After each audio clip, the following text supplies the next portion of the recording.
3 and 4 continued to provide power, but the imbalance created a strong, rolling force that pulled the jet left. The landing gear, damaged by debris, refused to retract. This left Concorde exposed to a drag penalty that would have been significant for any airliner. On Concorde, with its slender delta wings and high-speed design, the effect was devastating. The extended gear increased drag by as much as 20%, demanding more power than the crippled engines could deliver. Instead of accelerating toward the intended climb speed of 220 knots, the jet's airspeed plateaued at around 200 knots.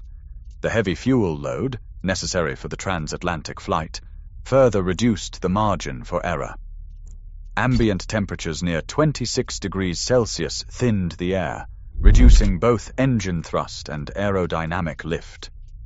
Inside the cockpit, the crew worked through emergency checklists, attempting to retract the gear and manage the failing engines, all while maintaining control of a jet that was losing both speed and lift.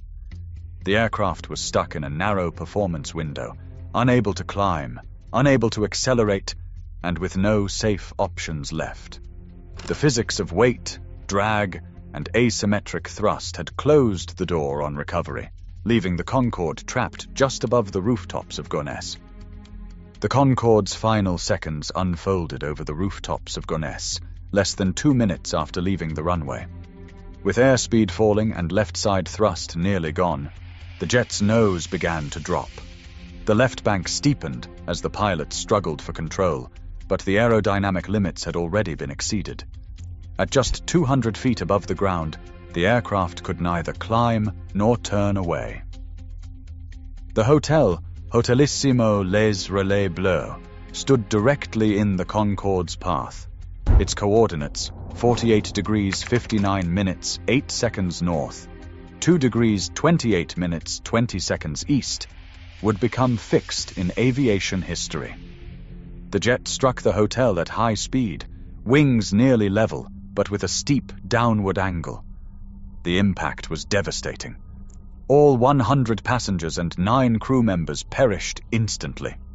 4 people inside the hotel lost their lives as the structure collapsed and fire swept through the building. The crash site, a modest suburban block just beyond the airport's perimeter, was consumed by smoke and flames within moments. Emergency crews arrived quickly, but the destruction left no chance for rescue. From the moment the tire struck debris to the instant of impact, only about 90 seconds had passed. In that brief window, a chain of mechanical failures and physical forces converged with irreversible consequence. The loss of 113 lives in Gonesse would stand as a stark reminder of how fragile the margins of flight can be and how quickly catastrophe can unfold. Inside the BEA laboratories, investigators faced an intricate puzzle. How could a single tire burst bring down a supersonic airliner? Their work began with the battered remains of fuel tank number 5. Metallurgical analysis revealed ruptures that flared outward, not inward, a sign that the force came from within the tank itself.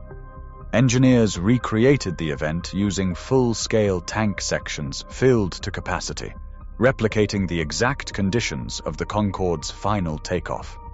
When tire fragments struck the test panels at high velocity, pressure waves shot through the incompressible fuel, forcing the thin aluminum walls to split outward at multiple points.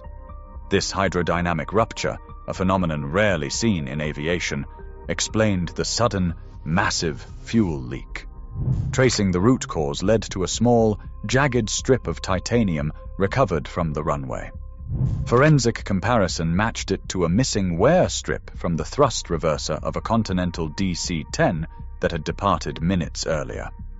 Maintenance records uncovered a troubling detail. The strip was a non-standard replacement, fabricated outside manufacturer specifications and attached with improper fasteners. The chain of evidence, lab tests, tank fragments, and maintenance logs left little doubt about the sequence of failure and the origins of the debris. The disaster was not only a matter of physics. but of accountability. Engineers faced a daunting challenge: how to rebuild confidence in an aircraft whose vulnerabilities had been so devastatingly exposed. The first solution took shape inside Concorde's wings. Technicians lined the fuel tanks with Kevlar, a material known for stopping bullets, now tasked with containing fuel in the event of a rupture. This barrier, just millimeters thick, could absorb the shock of tire debris and prevent fuel from spilling into the wing cavity.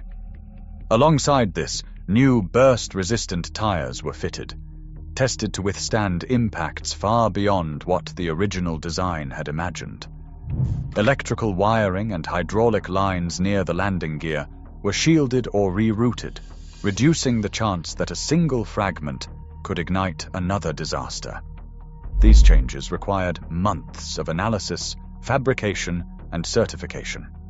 By November 2001, Concorde returned to service, its systems upgraded and its safety record restored in the eyes of regulators. But the world had changed.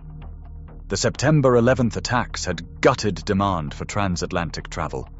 Fuel prices soared, and the cost of maintaining a small, aging supersonic fleet became untenable.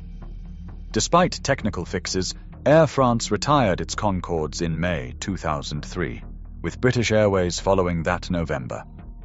The final flights drew crowds, but the era of commercial supersonic travel had ended, not from a lack of ingenuity, but from the hard limits of economics and time.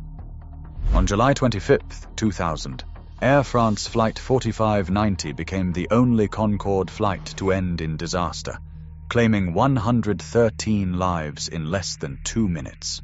The French BEA investigation traced the accident to a titanium strip, just 43 centimeters long, lost by a preceding DC-10, which caused a tire burst and ruptured fuel tank 5.